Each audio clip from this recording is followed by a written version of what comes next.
Hi everybody! Third part of our series on recycling plastic bottles got a lot of love, and we don't want to stay in debt, so here's number 4. Nowadays, it's pretty sensible to think about ways to save money.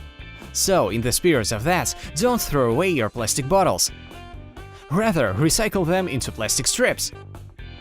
It's pretty sad, but bottles are just scattered around in forests, near lakes, parks, and so on.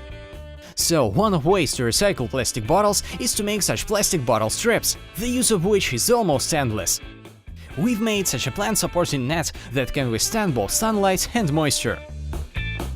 So, the second idea should not be less useful or interesting than the first one. Let us unscrew this bottle cap, put it onto the neck of the bottle, and hold it in place. By the way, for this project, the bottle's neck region must be curved. Trace around the bottle cap 2 times, because we will need 2 templates. Then cut out the circles with a pair of scissors, so we get such 2 lenses. As you might have guessed, we will stick these lenses together to make a magnifying glass. We need to seal them together with a soldering iron or glue. Now inject some water into the space between them. I did it with the help of a syringe. Don't forget to seal the hole in the end. After 5 minutes, our magnifying glass is ready, and it does a pretty good job.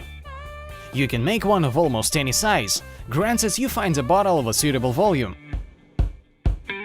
So, to bring the third idea to life and make a new helper, we will need a vacuum cleaner, plastic bottle and a pair of stockings.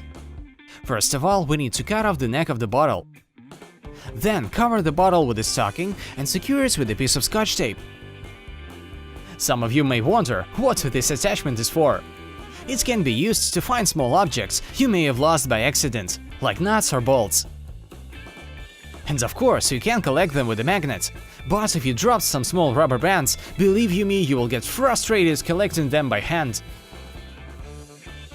The fourth idea is for parents who would like to surprise their kids on summer holidays and take away a bit of their attention from the computer. For this project, we will need a 0.5-liter bottle, a hairdryer, and a ping-pong ball. We cut the bottom of the bottle and feed the hairdryer into the bottle. Then we hover the ball over the hairdryer. The explanation is pretty simple. The air comes out of the hairdryer pretty fast, and the ball lies in the stream of low-pressure air that the neck of the bottle creates.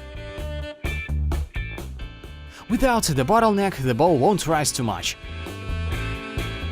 So, if you're a young lad or a girl and you like someone and you feel mutual attraction, but you're afraid to make the first step, write down your love message on the bottle in color of the drink, and don't forget to include your number or other contact info. Then ask one of your friends to hand the bottle to the person you like, maybe even with a chocolate. Now just wait until he or she finishes the drink and sees your info. I hope this act will be a nice surprise, and if the feelings are mutual, you will certainly be contacted by the person you like. We've all been there, and I don't mean on vacation, so hit that like button if you too been afraid to approach your crush. And share in the comments what ways to approach a girl or boy you practiced and how it turned out. So stay safe, see you in the next one.